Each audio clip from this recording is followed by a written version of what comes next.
Shalom Uvracha, bienvenue à tous. Rabbi Ovadia Yosef, un des plus grands tzadikim des dernières générations. Le Rav, lors d'un de ses déplacements en France, il a visité plusieurs communautés dans lesquelles il les a remplies de cours de Torah. Et un des rabbinim d'une des communautés, il s'adresse au Rav et il lui dit « Rabbi Ovadia, quel est le secret du zikaron pour se souvenir? Comment faire pour se rappeler de la Torah qu'on étudie ?» Dans le Talmud Bavli par exemple, il y a environ 2600 pages.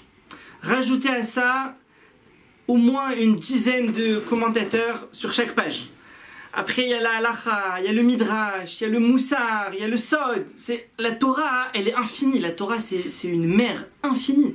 Alors il dit comment le Rav Ovadia, il avait dans sa tête des centaines, peut-être des milliers de livres qui étaient gravés dans son esprit, qu'il connaissait par cœur.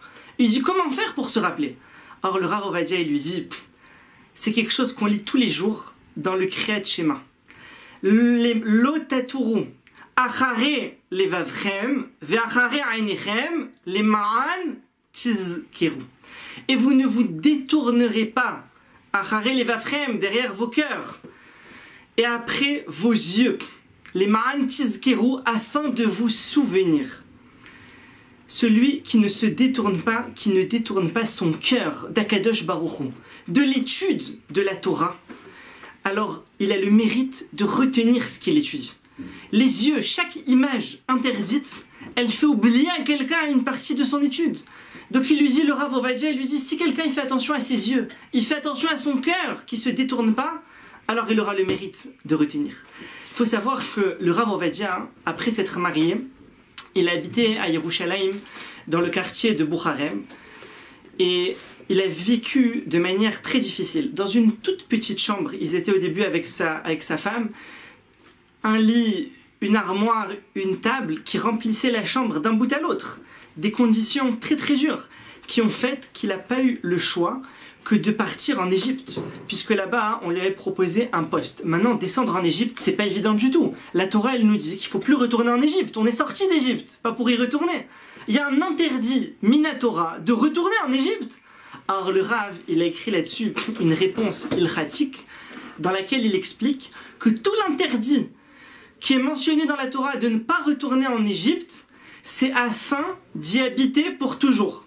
Mais si quelqu'un il va en Égypte pour des vacances, il va 2-3 semaines, ou il va pour une certaine mission, pour être Rav là-bas pendant 2-3 ans, alors c'est permis. Ça s'appelle pas qu'il va rester en Égypte. C'est pas l'interdit que la Torah elle a mentionné. Et après être revenu d'Égypte, et la vie pour le Rav Ovadia, elle était encore très difficile. Très très difficile, il n'avait même pas de quoi acheter un petit cahier pour écrire dessus ses chidushim. Tous les chidushé Torah qu'il voulait écrire. Alors il y avait une yeshiva qui s'appelle Yeshivat Amat Midim. Et là-bas, celui qui allait étudier là-bas le soir, il recevait à la fin un prix. Alors c'était quoi le prix? C'était pas une voiture, un voyage.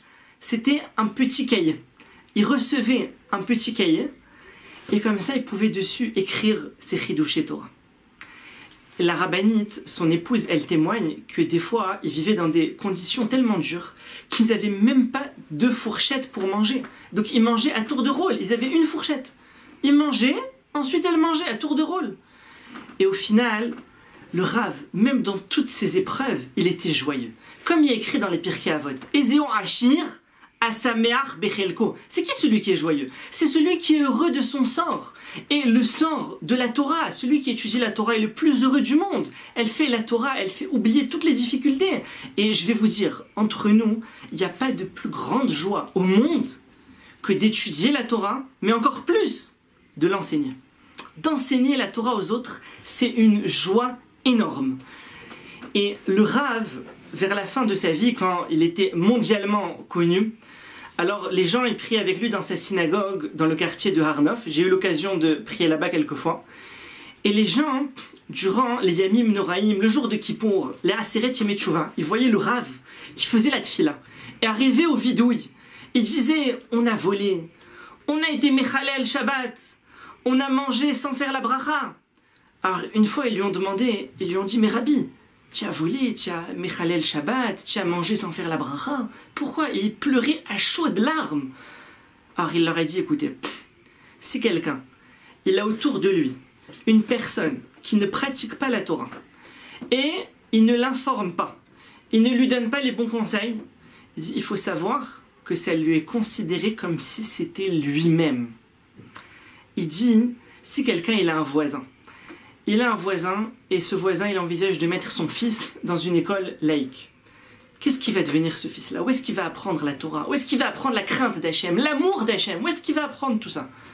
Alors si le monsieur à côté religieux, il dit pas à son voisin, il dit, écoute, ton fils, pourquoi tu vas le mettre là-bas?